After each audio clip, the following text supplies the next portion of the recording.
I was overweight 3 times in my 20s. Not obese, just overweight. Each time my waistline shrank, so did my satisfaction with life. After college, I moved to Manila for 6 months to study for a licensure exam. Far from my family and no cooking skills, my meals were mostly takeout or eating out with friends. This was easy, but not healthy, of course, and it was expensive. I was never the type to take many pictures. I grew up camera shy. But after becoming one of the highest scorers at the National PT Board exam, I found myself in the spotlight. I was given awards and prizes, and with that came lots of photos. Seeing those pictures of me, my clothes looking tighter, plus people telling me that I'm starting to look heavier, it was clear that I had gained lots of pounds. And as a newly licensed physical therapist, I was aware of the health consequences if I continued to let this happen. I knew something had to change before it gets even harder to reverse it. My wedding day was fast approaching, therefore I had an even stronger reason to lose weight. So, I started eating less and bike 5 times a week. Eat less, move more. That's what they all say, right? The weight began to drop pretty quickly, about 2 months, and I reached my goal. I was extremely happy to look good in my wedding dress. But 3 years later, my husband and I moved to the USA. New chapter of our lives. Everything was exciting, especially the food. It's different here. There's so many options and everything just tasted amazing. Steak is juicier, fried chicken is crispier, cupcakes are sweeter, ice cream is creamier, and it was just so fun to try everything. And the serving sizes, they're massive compared to what I was used to, at least in my home country. And in my first year of living here, I gained 10 pounds. My BMI went a little over 25. I was already alarmed by this. Aside from being worried about my physical appearance, I was afraid that if I don't stop myself from gaining even more weight, I'd lose my confidence with my patients. I wanted to look like I was a good example to them. So I took action. I exercised 4 to 5 times a week. Eating less the first time worked for me, right? So I did that too, but this time I got a little fancier. I learned about tracking calories. So this was the new plan. Eat less than 1,200 calories a day. And y'all know that decreasing your calorie intake is the only effective way to lose weight, right? I checked my weight every morning. I saw the numbers on the scale go down fast, but it was really hard. I remember one time I was looking at this Oreo cookie and realizing I could only eat half of it or I'd go over my 1,200 calorie limit for that day. I was always sad and hungry. 4 months later, I couldn't keep it up anymore. I started to eat more again and quickly gained the weight I had lost. And then some. I felt really bad about myself. Being a young healthcare professional, I didn't know a lot of things. I knew about exercising, of course, but not so much about nutrition. And like many, I thought that if I was thinner, I was healthier. That's it. My third attempt to lose weight was the most extreme. I counted my macros, and I limited myself to just 900 calories a day. I counted every single calorie, even to the smallest piece of mint candy. Every time I put something into my mouth, I pull up my phone and record it. I measured and calculated everything. I would only buy low-calorie food, low-calorie cereal, low-calorie bread.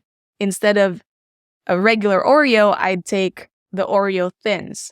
I did low-fat too, even though food manufacturers usually compensate by adding more salt and or sugar.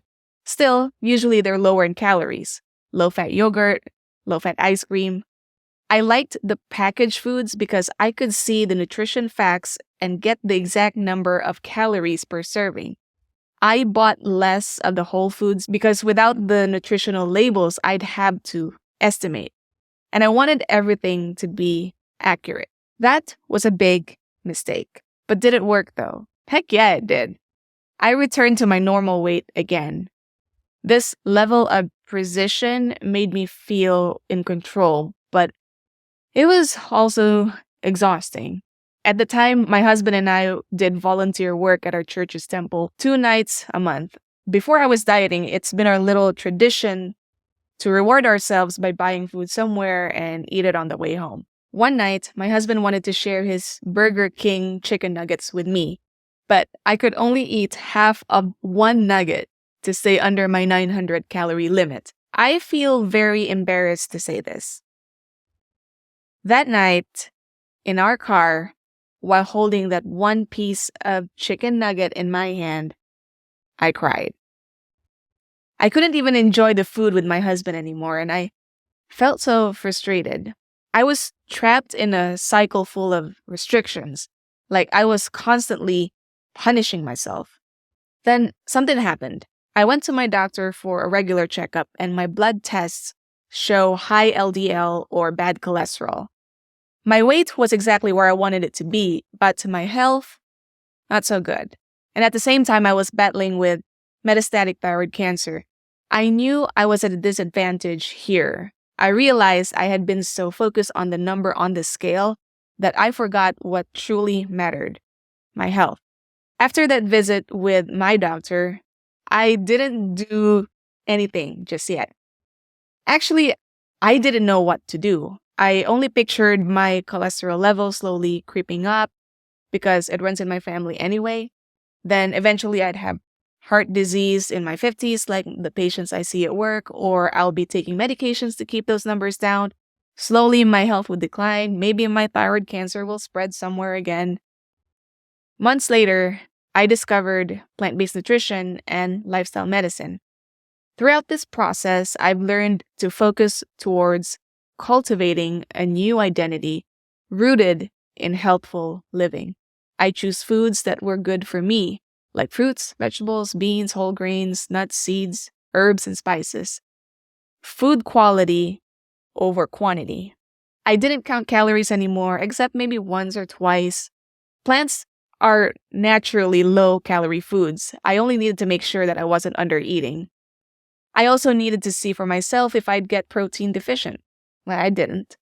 I learned to enjoy meals again. I found joy in the new flavors and the health benefits. It wasn't easy in the beginning, of course, but I reminded myself that this was about my health, not just my appearance.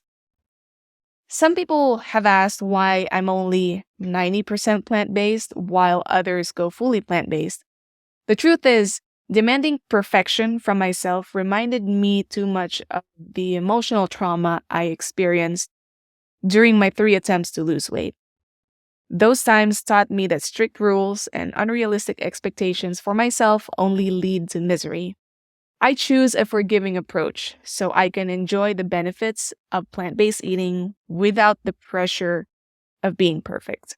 Exercise became a different experience too. Instead of working out just to burn off what I ate, I exercised to feel strong and energetic. This time, it wasn't about punishing myself, it was about celebrating what my body could do. The changes were very slow, but they were real. My weight started to drop again, but this time, it felt different. I wasn't just losing pounds, I was gaining health. My cholesterol levels went back to normal. I put my thyroid cancer into remission. I felt better than I had in years, and my mind felt clearer. This decade-long experience taught me valuable lessons. Health is not a destination, it's a way of living. Weight loss needs to be a secondary goal. When you focus on your health first, everything follows naturally. I learned that it's possible to live a life where you feel good about yourself without being strict or feeling guilty about every choice. If you want to know the story of how I discovered plant-based eating, I have that video right here. And if you want to know how I changed my diet in 3 weeks, here's a video for you. So I'll see you over here and